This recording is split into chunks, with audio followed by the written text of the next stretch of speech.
cara ajarnya gitu kan, cara nyemainya, cara merawat tanamannya, cara bikin pupuknya sampai panennya kayak gimana. Dan ternyata itu nggak cukup hanya dilakukan dalam kurun waktu yang sangat singkat, setengah hari. Nah, maka daripada itu sebetulnya ini juga adalah PR bagi saya dan tim pengembang kurikulum, bagaimana kita harus bisa membuat desain pembelajaran atau desain pelatihan yang nanti ini akan menjadi standar bagi pelatihan atau proses sosialisasi dan pelatihan berkaitan dengan pertanian di Balai Atikan. Maka ini kita juga sebetulnya sedang berupaya untuk menemukan desain daripada proses pelatihan agar seluruh informasi yang dibutuhkan oleh guru-guru yang ada di setiap satuan pendidikan itu bisa tersampaikan dengan maksimal seperti itu. Nah, oleh karena itu selama 4 hari sebetulnya ya, dari hari ini, dari Senin sampai hari Kamis kita akan belajar bersama dan dengan waktu yang cukup leluasa. Desain pembelajarannya sudah dibuat, di mana hari pertama hari ini kita akan membedah terlebih dahulu berkaitan dengan panduan pelaksanaan tatanan di Balai Atikan yang sudah disusun sedemikian rupa selama berbulan-bulan oleh tim pengembang kurikulum, baik itu tim pengembang SD maupun tim pengembang SMP yang mungkin diantaranya ada rekan Bapak Ibu sekalian, dan itu sudah disahkan melalui sidang pleno pada tanggal 16 Desember 2020 di Hotel Prime Plaza. Artinya kita sudah tidak ada kendala atau problem berkaitan dengan panduan pelaksanaan tatanan Balai Atikan itu. Hanya hari ini mungkin Dinas Pendidikan masih menunggu waktu yang pas untuk segera launching program ini gitu ya. Dan ini mungkin tidak akan lewat dari bulan Januari, mungkin minggu ini atau minggu depan ya Pak ya, itu akan segera di launching. Oleh karena itu besar harapan sebetulnya dari Dinas Pendidikan kepada Bapak Ibu sekalian ya, yang hari ini sekolahnya berupaya didampingi untuk menjadi sekolah model dalam implementasi tatanan di Balai Atikan, ini mendapatkan sebuah dukungan yang sangat besar dari Bapak Ibu sekalian, yang justru di dalam peran dan fungsinya di dalam mengimplementasikan tatanan di Balai Atikan ini sangat penting. Karena bagaimanapun ya, kita berbicara konsep apapun yang pernah dilahirkan, gagasan apapun yang pernah diputuskan oleh pimpinan, oleh pemangku kepentingan, oleh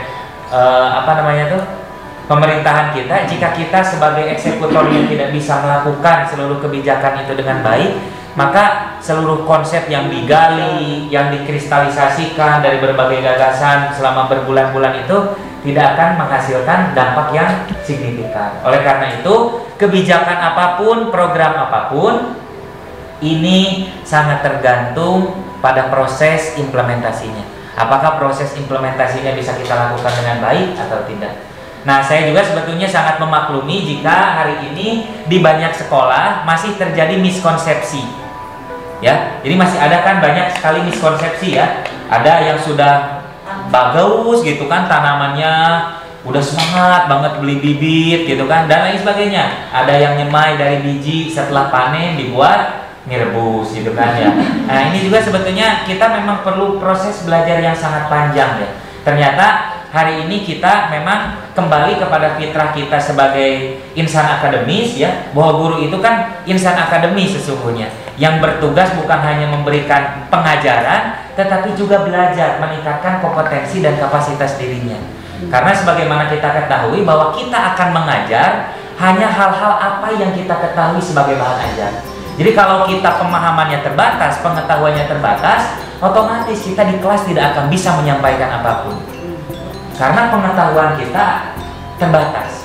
Maka tadi peningkatan kompetensi, peningkatan wawasan, pengetahuan kita tentang banyak hal di muka bumi ini, itu adalah fitrah kita sebagai seorang insan akademis. Tidak bisa kita berhenti di satu pengetahuan. Nah, ini yang memang sebetulnya hari ini menjadi istilahnya titik awal di mana kita akan memulai proses pembelajaran ini. Maka dalam 4 hari ini kita akan betul-betul bersama-sama memperkuat kembali kualitas niatan kita ya. Kualitas niatan untuk apa? Untuk bisa hadir betul-betul menjadi seorang guru gitu. Bukan berarti Bapak Ibu hari ini tidak menjadi guru ya. Tapi kadang-kadang mungkin karena kita sudah berprofesi sebagai guru di dalam kurun waktu yang cukup panjang, ada yang sudah 10 tahun, ada yang 15 tahun, bahkan lebih. Kayaknya kita sudah mulai merasa profesi kita ini adalah pola yang terjadi secara otomatis. Mengajar dari pagi, pulang sore gitu kan, mengajar dari pagi pulang sore itu menjadi rutinitas yang berulang-ulang. Sehingga kadang-kadang itu terekam menjadi sebuah pola otomatis dalam kehidupan kita yang akhirnya apa? Kita tidak menyadari bahwa hari ini kita sedang mengajar. Kita tidak bisa menemukan makna daripada proses interaksi kita dengan peserta didik setiap harinya. Karena yang berubah adalah apa? Yang berubah hanya peserta didiknya saja. Tahun ini yang kita ajar 30 orang namanya ini. Tahun depan yang berubah lagi 30 orang dengan nama-nama peserta didik yang lain. Metode kita mengajar, cara interaksi kita mengajar, bahkan bahan ajar yang kita ajarkan itu tidak ada yang berubah. Nah, oleh karena itu ini adalah jebakan bagi kita sebagai insan akademis. Seringkali jebakan ini membuat kita tidak bisa mengkondisikan suasana kebatinan kita sendiri sehingga tidak menemukan makna dalam proses pembelajaran yang terjadi di dalam kelas. Oleh karena itu kita akan mengalami sebuah proses journey ya. Kita akan berpetualang hari ini bukan hanya belajar tentang tata nem di Balai Atika, tapi kita akan belajar tentang kompetensi pembelajaran abad 21. Apa saja yang dibutuhkan oleh anak-anak kita yang hari ini kita pastikan bahwa mereka ini memiliki pengalaman, tantangan, dan peluang yang berbeda dengan generasi kita. Kita harus mengakui betul bahwa tantangan mereka itu beda, peluang mereka untuk sukses beda. Jalan hidup mereka yang hari ini itu ada di generasi milenial, ada di generasi Z, yang hari ini kebanyakan sedang ibu ajar itu kan generasi Z ya. Mereka itu memiliki proses kehidupan yang berbeda jauh sekali dengan kita. Maka daripada itu, bagaimana kita nanti menyesuaikan konten-konten pembelajaran. Apa yang dimaksud oleh Pak Kadis tadi, pembelajaran berbasis STEM, lalu kemudian teknik-teknik atau metode Montessori dan lain sebagainya, itu adalah sebetulnya konsep pendidikan masa depan yang harus kita hadirkan di masa kini. Bagaimana kita bisa benar-benar memastikan bahwa setiap proses pembelajaran peserta didik ini adalah proses pembelajaran bermakna. Ketika proses pembelajaran bermakna, maka itu akan terekam bukan hanya di pikiran sadarnya, tetapi juga masuk ke pikiran bawah sadarnya. Nah, ini juga kadang-kadang kita sebagai seorang tenaga pendidik atau pengajar itu tidak bisa membedakan mana kebutuhan untuk pikiran sadar dan mana kebutuhan untuk pikiran bawah sadar. Sementara seringkali saya jelaskan di berbagai macam pelatihan yang saya sampaikan bahwa dalam kehidupan manusia setiap hari yang berlangsung itu kebanyakan ditentukan oleh 88% alam bawah sadarnya. Sementara peran daripada alam sadar itu ya, pikiran sadar itu hanya sekitar 12% saja. Nah, ini sebetulnya adalah di pembagian fungsi otak. Nah, kita harus tahu juga ini karena ketika kita meluncurkan atau mengajar anak dengan metode atau program atau kebijakan tata nem di Balai Atika, apa sih sebetulnya yang mau kita tumbuhkan dalam diri anak? Apa sih yang mau kita instalasi sebagai software baru ke dalam tubuh anak gitu? Apakah untuk kecerdasan intelektualnya gitu kan, atau kecerdasan emosionalnya, atau kepada kecerdasan spiritualnya? Ini untuk memberikan kecerdasan pada otak kirinya atau pada otak kanannya. Nah, ini mungkin di sini juga ada guru BK ya yang pernah mempelajari psikologi ya, sehingga ini mungkin akan juga beriringan karena betul sekali ya. Kita ini kadang-kadang lupa bahwa yang kita ajar itu manusia.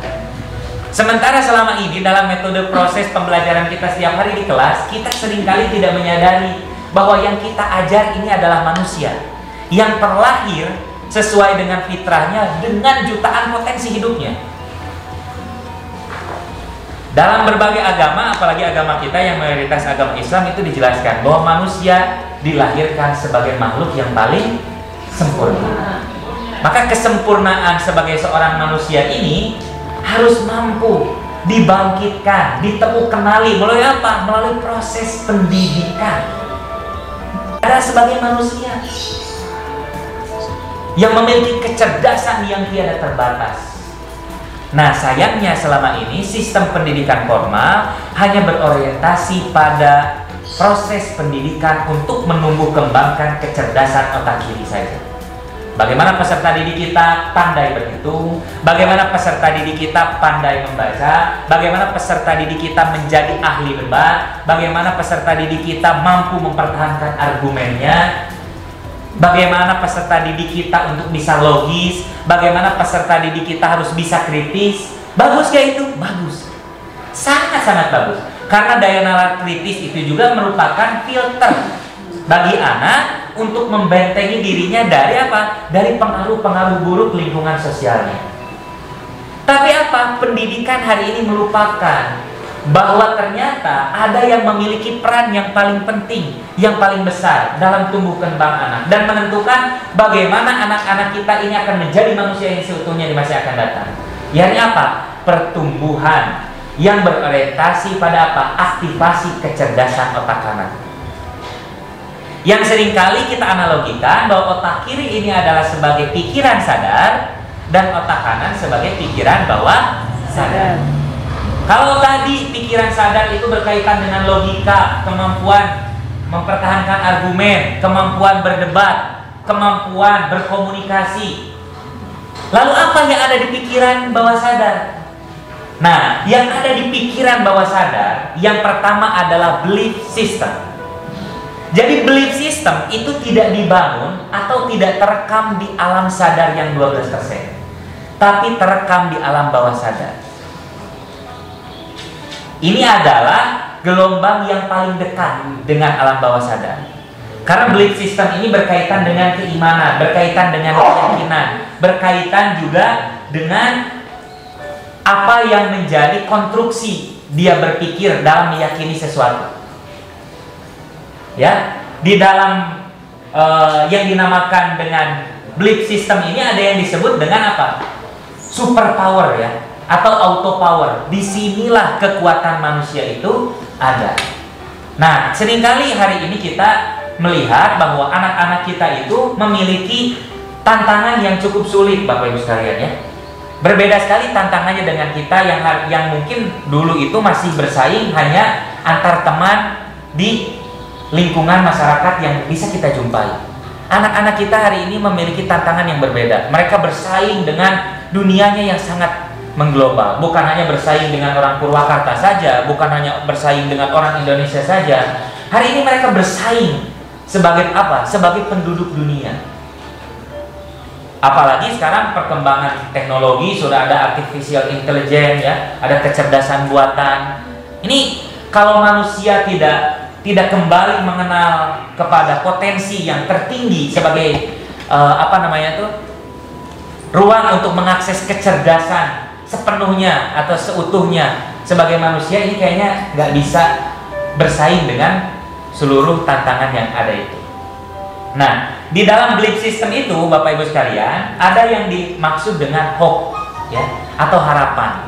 Nah, di belief system seseorang itu, orang itu bisa meyakini terhadap apa? Terhadap harapannya, harapan hidupnya. Maka seringkali hal-hal ini yang mengganggu pertumbuhan anak, karena anak-anak sejak kecil itu sudah kita bunuh harapannya. Dia nggak boleh belajar ini, dia nggak boleh belajar itu, gitu kan? Seolah-olah anak-anak itu tidak boleh memiliki harapan sendiri. Padahal belief system bagi anak itu adalah modal terbesar untuk dia bisa melampaui seluruh keterbatasan fisik dia sebagai manusia. Lalu kemudian ada juga yang disebut dengan kepercayaan diri. Di dalam belief system itu ada yang dimaksud dengan kepercayaan diri. Lalu kemudian ada juga yang disebut dengan help ya, empati, rasa untuk membantu kepada sesama. Ini makanya sebetulnya secara kebijakan ini berkaitan dengan kebijakan yang sudah kita kenal bersama dengan istilah 7 poe atikan, di mana di hari Kamis itu ada tema Kamis Nyanding Wawangi ya, di mana peserta didik difasilitasi, didorong, dimotivasi untuk apa? untuk bisa membantu sesamanya, untuk bisa memiliki kepekaan diri bagaimana dia berkontribusi terhadap lingkungan sosialnya. Nah, ini sebetulnya. Nah, lalu kemudian di pikiran bawah sadar atau di gelombang otak kanan itu ada yang disebut dengan persepsi. Maka manusia itu ditentukan oleh persepsinya. Jika persepsinya baik, maka apa yang terjadi pada dirinya, pada lingkungan sosialnya pun akan baik. Tapi jika persepsinya buruk, maka segala sesuatu itu akan menjadi buruk. Manusia itu bisa menerima satu kejadian yang sama, tetapi dia bisa mempersepsikan satu kejadian itu dengan berbeda. Misalkan ada dua orang, anggap saja namanya Ahmad dan Indan. Ahmad dan Indan ini dia dikhianati oleh temannya misalkan. Sementara itu Ahmad menganggap dia merasa dikhianati dan tidak pernah akan dia maafkan. Sementara Indan itu dia merasa bahwa ini adalah pelajaran yang paling berharga untuk hidupnya, sehingga di kemudian hari dia akan lebih hati-hati. Nah, persepsi itu akan sangat berbeda dari satu orang dengan orang yang lain, walaupun kejadian yang dialaminya sama. Itu persepsi. Dan banyak sekali permasalahan yang ditimbulkan di dalam lingkungan sosial masyarakat, gitu kan? Bahkan di dalam proses interaksi satu sama lain antara diri kita dengan lingkungan kerja kita, itu yang ditimbulkan oleh persepsi. Persepsi ini jika kita biarkan semakin lama, maka akan berubah menjadi apa? Ego. Ketika persepsi berubah menjadi ego, maka setiap orang sudah tidak akan mau saling mendengarkan, walaupun yang disampaikan oleh pihak lain itu benar. Jadi persepsinya dia itu udah nggak layak didengarkan, dia itu udah seenaknya dirinya sendiri. Maka ketika dia berubah pun sekalipun, maka apa yang disampaikan oleh dia tidak bisa dianggap sebagai kebenaran. Banyak tidak penyakit yang ditimbulkan, penyakit pikiran yang ditimbulkan oleh persepsi? Banyak. Orang merasa tidak percaya diri karena apa? Karena dia pernah mungkin dibunuh kepercayaan dirinya, pernah dibully, pernah ditertawakan ketika salah. Maka akhirnya dia berpersepsi, orang mah tuh bisa. Oh saya, nah jadi insecure.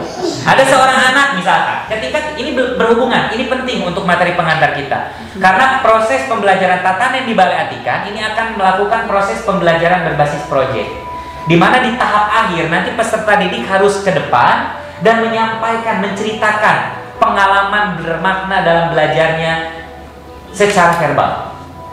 Maka ini tidak boleh dalam proses pembelajaran kita nanti kita menginstalasi mispersepsi terhadap anak. Ketika kita menghakimi anak misalkan ditertawakan, ketika tidak bisa disorakin, maka dia akan tertanam di alam bawah sadarnya bahwa dia tidak mampu, dia tidak layak berbicara di depan, dan itu akan terekam di alam bawah sadarnya sehingga kepercayaan dirinya akan hilang seiring berjalannya waktu. Semakin lama bergulir waktu, semakin lama dia akan semakin tidak percaya diri bahwa saya tidak layak berbicara di depan. Itu adalah penyakit yang ditimbulkan dari persepsi. Nah, maka kita tidak boleh membunuh persepsi seseorang.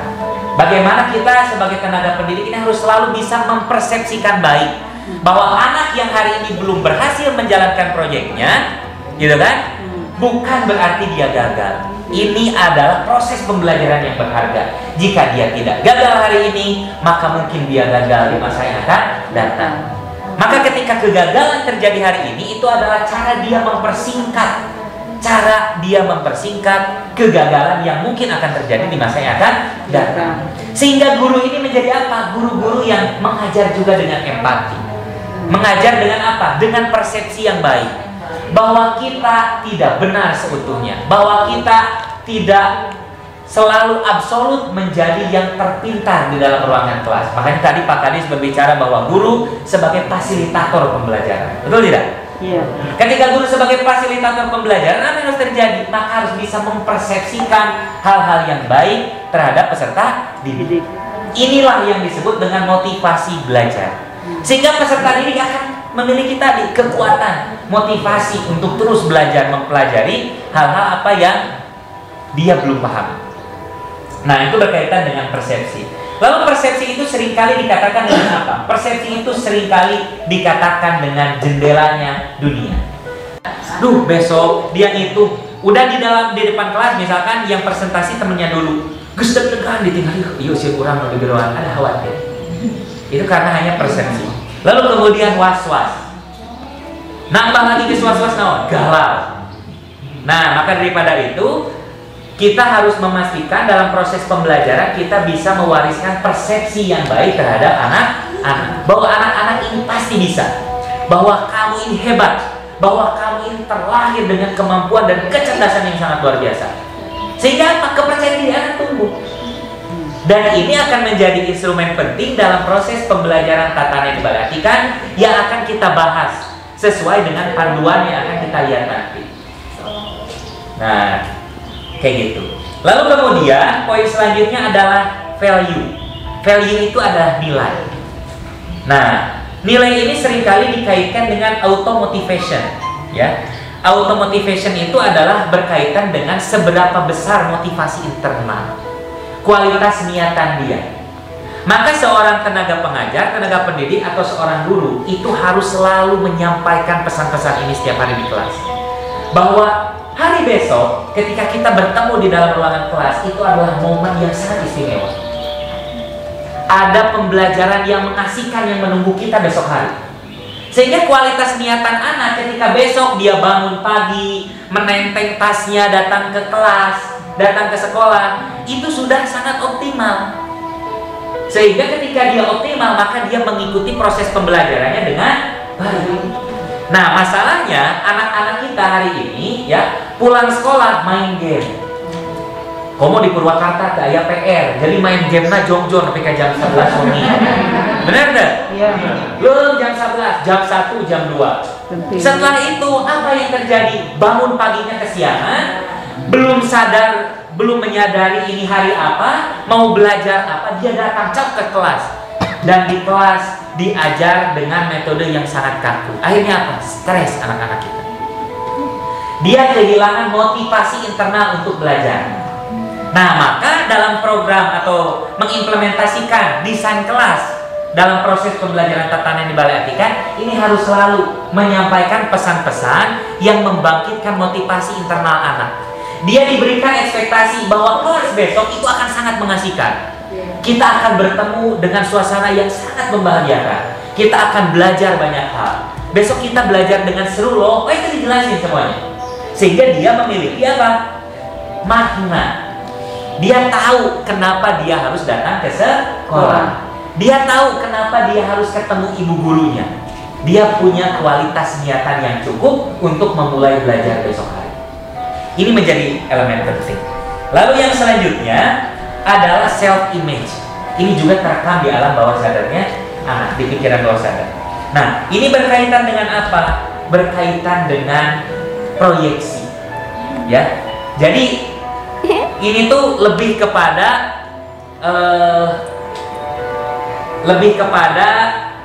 persepsi atau proyeksi terhadap siapa diri kita. Jadi kalau kita proyeksikan diri kita baik, maka hasilnya akan baik. Nah, maka seringkali kita juga sebagai seorang guru ya harus melatih anak untuk melancarkan afirmasi. Jadi afirmasi itu apa? Afirmasi itu kalimat-kalimat penegasan. Jadi kalau anak-anak ketika dia misalkan besok disuruh presentasi dan dia cemas, maka dia harus melatih dirinya mengafirmasi dengan kata-kata secara langsung bahwa presentasi saya besok akan berhasil. Saya bisa, saya memukau, dan apa yang saya sampaikan diapresiasi orang. Itu diafirmasi. Jadi dia memberikan proyeksi tentang hal-hal baik apa yang mau dia alami. Itu pun sama, itu ada di pikiran bawah sadar anak. Lalu yang selanjutnya adalah yang berkaitan dengan kreativitas. Kreativitas itu ternyata Bapak Ibu sekalian tidak ada di gelombang otak kiri atau tidak ada di bagian otak kiri, tapi ada di bagian otak kanan anak. Sehingga kreativitas misalkan kita latih, kita ajarkan untuk mengolah sampah-sampah yang berserakan begitu saja menjadi ekobrik yang bermanfaat, nantinya bisa kita jadikan kursi. Kita akan praktek besok ya, bagaimana membuat ekobrik ini jadi kursi yang punya nilai jual. Lamun jika kieu hungkul kan masih kene katingali sampah. Nah, bagaimana besok kita akan praktekkan karena materi kita itu habis hari ini. Jadi besok itu kita akan praktek sambil belajar teorinya. Jadi sambil mempraktekkan, kita diskusikan kenapa ini begini, teorinya begini. Dari mulai pengolahan tanah, menyemai sampai panen, bikin pupuk dan lain sebagainya, termasuk mengolah sampah. Kita akan pelajari secara praktek. Kita akan habiskan teorinya hari ini. Nah, kreativitas itu juga sama, ada di pikiran bawah sadar. Sehingga melatih kreativitas itu juga akan terekam ya di pikiran alam bawah sadar. Lalu kemudian ada yang disebut dengan long term memory. Nah, long term memory itu juga adalah apa yang terekam di pikiran bawah sadar atau yang terekam di 88% kapasitas otak manusia.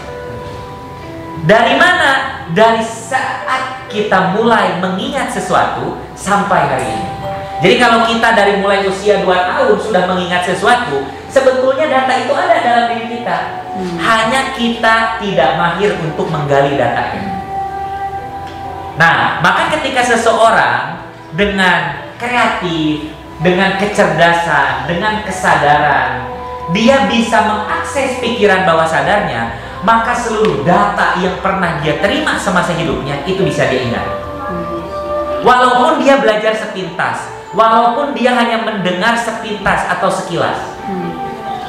Dalam 1 detik ada 60.000 data yang masuk ke dalam pikiran kita. Itu menurut penelitian. Dalam 1 detik itu ada 60.000 data yang masuk ke dalam pikiran kita. Makanya pikiran itu sulit untuk dikondisikan positif. Karena ketika saya berbicara seperti ini saja, ketika ada DMK barusan naik ke saya mikirin, duh saya kecekek, duh iya budak misi labu. Walaupun saya sedang berbicara, gitu kan? Bahkan Bapak Ibu sekalian ketika mendengarkan saya bicara, anu mikiran kene, duh ini sekolah, anu can buka pagar, duh iya kerpesan material, rek anu nurunkeun, bener nggak? Duh iya aya budak nge-WA, gitu kan? Bisa mikirnya di mana-mana. Maka dalam 1 detik ada 60.000 pikiran yang masuk ke dalam otak manusia. Nah, dan itu sebetulnya berpotensi terekam di mana? Di long term memory. Dan itu menjadi data, menjadi pusat data manusia itu sendiri. Yang sebetulnya kalau kita bisa mengakses ke alam bawah sadar kita, itu bisa kita temukan, Bu.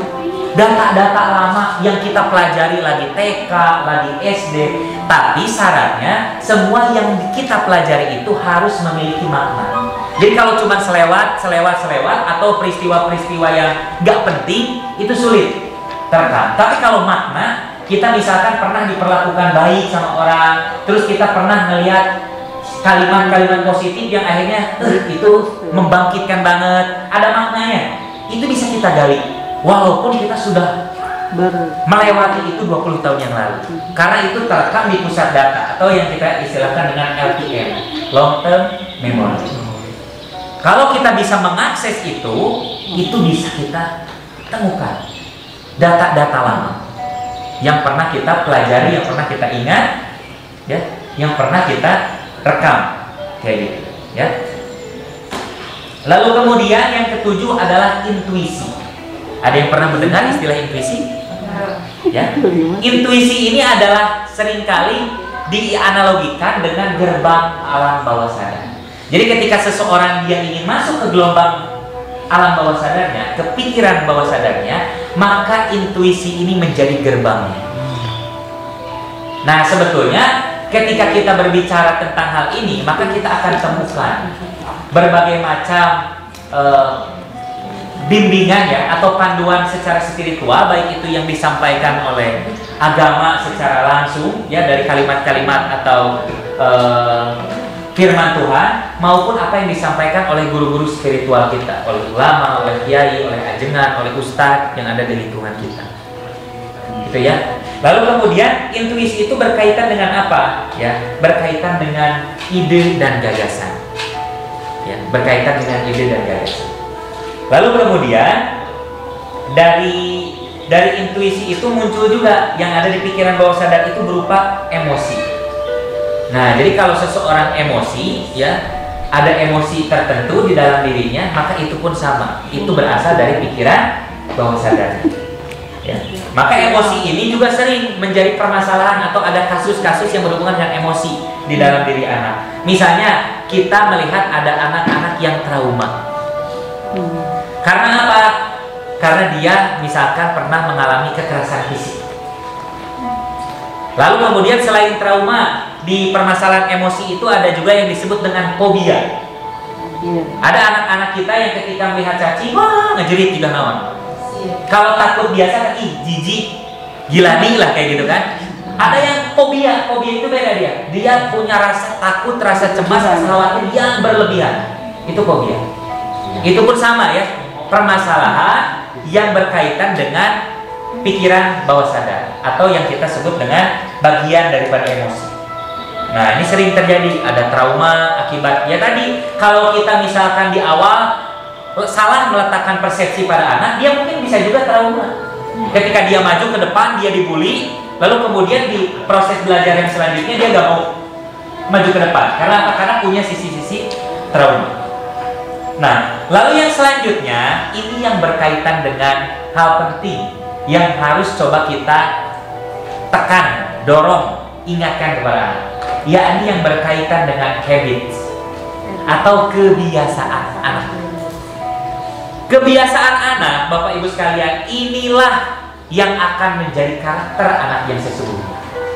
Jadi kalau kita berbicara kerangka berpikir, pendidikan berkarakter, seluruh daripada intisari pendidikan berkarakter itu bertujuan untuk membangkitkan kecerdasan pikiran bawah sadar anak. Jadi lamun ayeuna pendidikan berkarakter tujuan anak malah jadi proses pembelajaran formal, belajar matematika, belajar IPA, belajar hal-hal yang seperti itu yang tidak ada kaitannya dengan kreativitas, dengan empati. Itu bukan pendidikan berkarakter. Jadi branding kita selama ini juga tidak tidak tepat. Tujuan pendidikan berkarakter tapi tidak berorientasi pada apa tadi? Pada reaktivasi kecerdasan otak kanan. Padahal seluruh pendidikan berkarakter itu akan berorientasi atau bergantung terhadap apa? Pertumbuhan kecerdasan otak kanan anak. Salah satunya adalah bagaimana dalam proses pembelajaran, dalam proses interaksi antara guru dan murid, ini harus memastikan bahwa habits anak atau kebiasaan anak dari mulai bangun tidur sampai tidur lagi adalah kebiasaan yang baik. Di Kabupaten Purwakarta ada modalnya? Nggak ada. Ada modalnya. Salah satunya adalah dengan inovasi bahwa hari Sabtu itu tidak libur, tapi hari Sabtu Minggu betah di 5. Ada proses asesmen, betul tidak kan? Kita harus memastikan anak melakukan apa dari mulai dia bangun tidur sampai tidur lagi.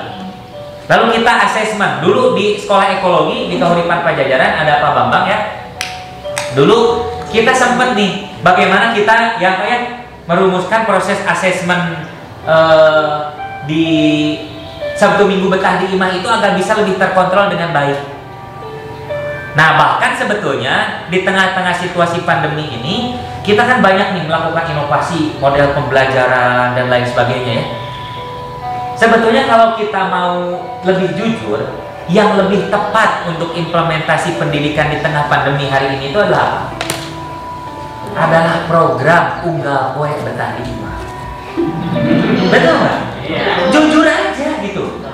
Karena apapun sekarang pembelajaran duraring segala rupa geus efektif.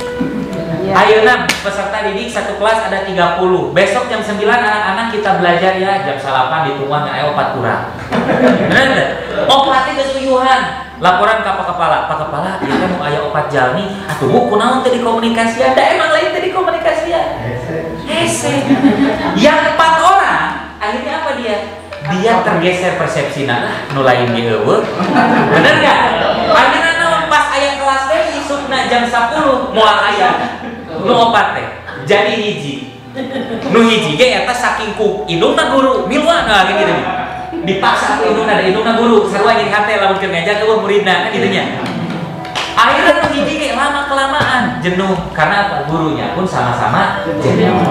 Coba pikirin nasib guru sekarang. Ongkoh kudu dari pas asup karena Google Meet Google Classroom. Nu aya kan 4 orang, ada motivasi nggak untuk mengajar? Jujur. Maka apa? Saya mikir bahwa problem pendidikan hari ini itu adalah kita tidak berterus terang tentang kendala-kendala yang terjadi dalam proses pembelajaran. Coba jujur aja bahwa hari ini tuh proses pembelajaran udah nggak bisa dengan sistem seperti ini. Tapi kalau kita mau berorientasi pada apa yang pernah kita rumuskan bersama, apa kebijakan yang pernah kita implementasikan bersama berkaitan Sabtu Minggu betah di imah. Jika Sabtu Minggu betah di imah dipindahkan jadi unggal poe betah di imah, jalan deh. Walaupun itu terlihat konyol, disensurikan merenang ke batu, tapi proses asesmennya itu akan lebih jelas.